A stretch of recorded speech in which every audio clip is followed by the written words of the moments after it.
Монгол Улсад газрын тос боловсруулах үйлдвэр байгуулах төсөл төлөвлөлтийн ажлаас бүтээн байгуулалтын үе шат руу шилжсэн түүхэн үйл явдал боллоо. Уг төслийн технологийн бус байгууламжийн инженерчлэл худалдан авалт барилга угсралтын ажил буюу EPC-ийн ерөнхий гүйцэтгэгчээр шалгарсан JMC Projects India компанитай Монгол газрын тос боловсруулах үйлдвэр төрийн өмчт хязгаарлагдмал хариуцлагатай компани 10 дугаар сарын 2-ны өдөр цахимаар гэрээ байгууллаа. За энэ гэрээг байгуулснаар дараагийн EPC компаниудыг одоо энэ тгийн ерөнхий гүйцэтгэгч компаниудыг Монголд оруулж ирэх тэдний барилга угсралтын ажлыг одоо эхлүүлэх замыг бид нар бол одоо нээж өгөх юм аа. Тэгэхээр та бүгд мэдж байгаа энэ ерөнхий гүйцэтгэгч компани сонгон шалруулах ажиллагаа бол 2019 оны одоо баг ихэнх үеэс эхэлсэн. За тэгээд бид нар зээлийн ерөнхий хэлцээрийн дагуу одоо манай олон улсын гэрээ болох энэ тэгтээ байгуулсан нэг тэрбум онд бол энэ зээлийн ерөнхий хэлцээрийн дагуу бид нар ерөнхий гүйцэтгэгч компани сонгон шалгаруулад JMC Projects India гэдэг компаниг сонгон шалгаруулад тэгээ энэ жилийн 4 сараас бид нар гэрээний хэлцээг одоо хэдэн сарын хугацаанд хийж явуулсны эцэст бид нар иймэрхүү одоо нийт 10 бүлэг буюу одоо нийт 6 номоос бүрдэж байгаа энэ зузаан гэрээг өнөөдөр эцэслээд энэхүү гарын хэсэг төрөхөд одоо бэлэн болоод байна. Газрын тос боловсруулах үйлдвэр бол одоо Монгол улсын хувьд цоо шинээр бий болж байгаа цоо шин эдийн засгийн нэг салбар шинэ одоо эдийн засгийн тулгуур одоо болох учраас бид нар үндсэндээ бүх юмыг шинээр хийж байгаа.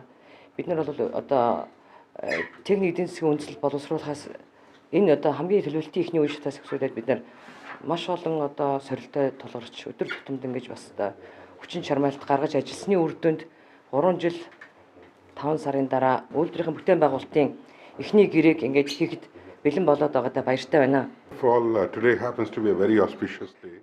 Энэ ёсолд ирсэн төр засгийн төлөөлөл компани удирдлагуудад талархъя.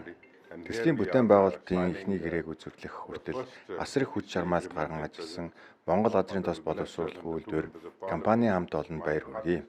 Өнөөдөр энэтхийн тусгаар тогтнолын эцэг хүний эрхийн төлөө тэмцэгч Махатма Гандийн мэдсэн өдөр тохиож байна. Миний хувьд 2 баярт үйл явдалд давхарцсан сайхан өдөр болж байна гэж бэлгшээж байна. Энэтхэг Монгол 2 орны хамтын ажиллагааны гүр болсон газрын тос боловсруулах үйлдвэр байгуулах төслийг цаг хугацаанд нь амжилттай хэрэгжүүлж ашиглалтанд оруулна гэдэгт бүрэн дүр итгэлтэй байна. Thank you very much. JMC Projects India компанид болон манай газрын тос Монгол газрын тос боловсруулах үйлдвэр бол 4 сараас хойш бол энэ гэрээний хэлцээр хамтран ажиллаж амаргүй өдрүүдийг хамтдаа өнгөрөөж орой үдиш би одоо их холбогдож байсан энэ талаар бол холбогдож энэ цар тахлын одоо үед бол эцсийн шийдэлтэд хүрж 8 сарын 5-ны өдөр бол одоо засгийн газрын хуралдаанаар бол гэрээ хэлцэл байгуулах шийдвэрийг гаргасан. Ингээд одоо JMC Projects India мөн одоо Engineers India Limited компани болон газрын тос боловсруулах үйлдвэрийн одоо хооронд маш нягт хамтран ажиллаарай гэж хүсээд үйл ажиллагаанд бүгдээр амжилт хүсье. Төслийн хувьд бол мэдээж манай алтан цэцэг захирал маань бол одоо бүхэл бага удирдах маш мундаг одоо оролцож энэтхийн талтай энэ хийж байгаа гэрээ хэлцээрийг бас тодорхой хэмжээнд үнийн дүнг одоо бууруулах алхмуудыг авсан. Энэ бол одоо бидний бас нэг бахархах ёстой зүйл байгаа. За уулуурхай хүнд үйлдвэрийн яамны зүгээс бол газрын тосны боловсруулах үйлдвэрийг одоо цаашид ямар талаар одоо арга хэмжээгээр дэмжих үү гэдэг талаар бол одоо бид нэр санал боловсруулад одоо хуулийн төслийг бас боловсруулад явж байгаа. Тэгээд өнөөдрийн сайхан баярт мөчөд одоо та бүхэнтэйгээ хамт байгаад үнэхээр баяртай байна. Тэгээд цаашдын ажилд амжилт хүсье. Газрын тосны үйлдвэрийг ашиглалтанд оруулах хүртэл хугацаанд бол биднэрт төсөөлөөгүй тооцоолоогүй олон одоо эрсдлүүд, бэрхшээлүүд бол хүндэрч учрч бол магадгүй. Гэтэ бид бүхэн энэ тал дээр бол хамтарч ажиллаж энэ бүхнийг бол даван туулах түүхэн шаардлага бол байгаа. Монгол улсын засгийн газар их хурл болон одоо Монголын ард түмний өмнө энэ төслийг богино хугацаанд нь оруулах, замун дээрээс нь одоо чанартайгаар гэрээний хэрэгжилтийг хангуулах одоо энэ хүлээлт бол хариуцлага бол бид бүхэн бас ногдож байгаа. Тэгээд та бүхэнд ажлын өндөр амжилтыг бас хүсэж байна.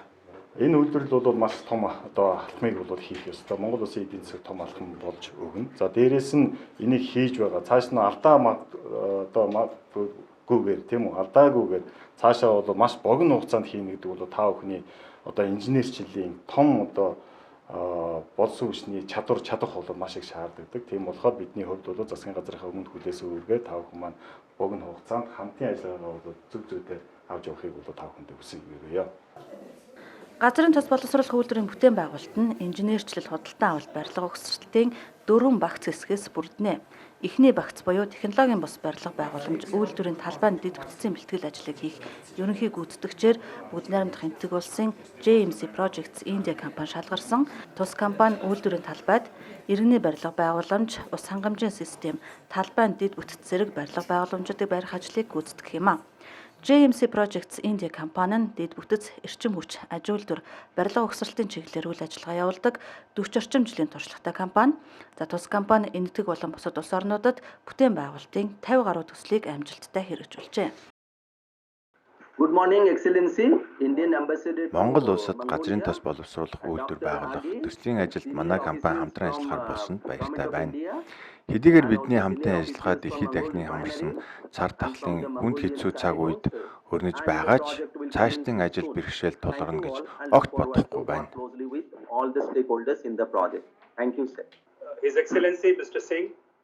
Манай улсын Exim банк, төслийн менежментийн зөвлөх Engineers India компани Монголын газрын тос боловсруулах үйлдвэр компанийн удаан хугацааны хамтын ажиллагааны томоохон үр дүн бол энэхүү гэрээ юм. Эдийн засгийн газар Exim банк газрын тос боловсруулах үйлдвэрийн төслийг байнга дэмжин ажиллаж, хамтын ажиллагаагаа найдвартай хэрэгжүүлнэ гэдгийг дуулахад таатай байна. Thank you. I'm Deepak Gupta from Engineers India Limited. Энэхүү дүүхэн үйл явдалд оролцож байгаадаа туйлын баяртай байна. Монгол улсад газрын тос боловсруулах үйлдвэр байгуулах төслийг хэрэгжүүлэхийн төлөө цаг наргүй хичээн ажиллаж байгаа та бүхний ажлын үр дүн гарч байгааг харахад таатай байна.